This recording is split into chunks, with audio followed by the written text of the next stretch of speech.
Hey Tony, it's Friday, and I have a quest item. It's a little glow in the dark hedgehog from a friend brought here, so it was just kind of funny way to start the video. All right, so first off, Tony, to answer your question of the week, I think you should do Saltmarsh or Dragon Heist. Those seem to be good ones for level one characters. I know we did Dragon Heist and had a good time with it, and Saltmarsh just looks cool, so I think those ones you should go with. So what I want to talk about this week is something near and dear to my heart, and that is The Witcher. The reason why I want to talk about this, Tony, is because The Witcher Netflix series comes out in a week, and I'm really excited to watch it. So I'm going to give you a brief introduction into the anti-politics of The Witcher. So the reason why I say anti-politics is mostly focused on Geralt, the main character. So Geralt of Rivia is a witcher. Monster hunters for hire. They travel from town to town on what's called the Path. They get paid to kill monsters. They're mutated. It's a lot of really cool lore. But one of the fascinating things about the Witcher series is the Witcher Order themselves are basically sworn to neutrality.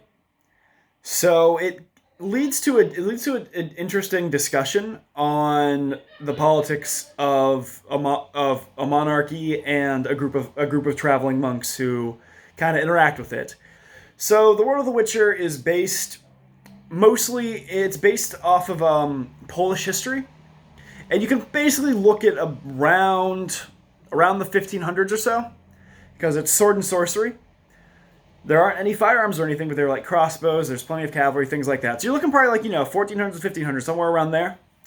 And the different factions all represent a different part of Polish history. So one of the main factions is the Nilfgaardian Empire, or the Empire of Nilfgaard. The Nilfgaardians are heavily based on the Holy Roman Empire. One of the kingdoms that the Witcher travels to frequently is Redania, which is based on Poland. You can see it in the flight and everything, which is kind of cool. The other kingdoms are Kedwin, which is kind of a militaristic steppe type group, and Tremeria, which is more or less like your typical standard knights in shining armor type area. But by the time of the games, now the show is going to be based on the books and not the games. But by the time you get to the games, in Witcher 2, Two of the Kingdoms Fall, and Witcher 3, it's only Redania is left to face off against Nilfgaard. But I'm not going to talk about the games that much because they're not going to be related to the show. Instead, I'm going to talk about Geralt as a character and what he represents. So one of the things that's frequent in the Witcher series is political intrigue. Now, it's not in the same way as Game of Thrones, Song of Ice and Fire is, in which it's like the focus is the Game of Thrones. Instead, you witness the encounters between Nilfgaard and the Northern Realms, which is Temeria, Kedwin, and Redania. You witness that through the eyes of your nonpartisan Geralt. Now, Geralt as a character has no allegiance to any one kingdom. He predominantly stays in the Northern Realms, because that's where most of his work is, but he's not opposed to doing some work in Nilfgaard for the Nilfgaardian Empire, who in the games is voiced by Tywin Lannister from Game of Thrones, which is phenomenal casting, and really nobody can play a political figure quite like Charles Dance can. So that's just a little thing I want to say about that. But one of the main parts of Geralt's story is traversing through the torn apart realms. Now, one of the other faction that's involved within the intrigue are the Scoia'tael, also known as the Squirrels. Now, the Scoia'tael are your non-human races. They're predominantly dwarves and elves. They have a couple of other little things thrown in there, like there's some doppelgangers, some gnomes, things like that.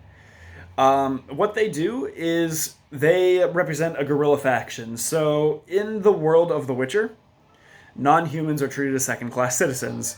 There was a war a long time ago after the Conjunction of the Spheres, which is a whole video in itself, but that's basically when two worlds collided and monsters came into the world. Well, the elves, the dwarves, and other non-human races came, if the legends are to be believed within the Witcher series, from the conjunction of the spheres.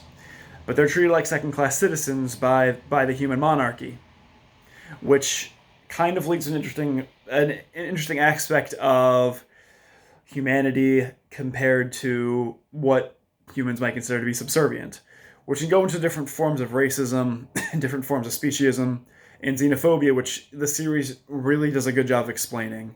But Geralt himself is a strictly apolitical figure.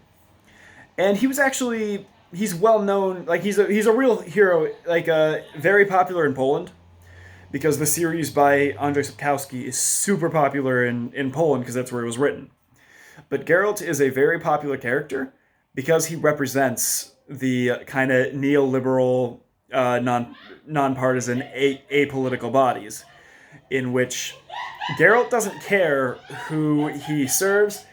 Don't mind as you hear people dying in the other room. They're playing Mario Party and having a good time with it. But Geralt doesn't care if you're a non-human or what kingdom you are or really like what you do. The only thing he cares about is that you pay him and he likes you as a person. And even liking you as a person is not a requirement. But it's a real interesting view in our deeply political and deeply divided age with a character who is solely apolitical, which kind of leads to what I think is going to be a really interesting show with with the Netflix series on how they're going to, in a digital media, show Geralt's apoliticalness compared to how it is in the books, which the books are a little bit older. Like they were written in, mostly like the 80s and 90s. I think the 90s mostly, and early 2000s. But the series is coming out in a week, so I'm very excited, and I'm hoping it's going to be really good. I have high hopes for it and high expectations, but I think it's going to meet those. So, Tony, my question for you is, what's one of your favorite fictional characters, and what do they represent to our modern political age? Tony, I will see you on Tuesday. Later, bro.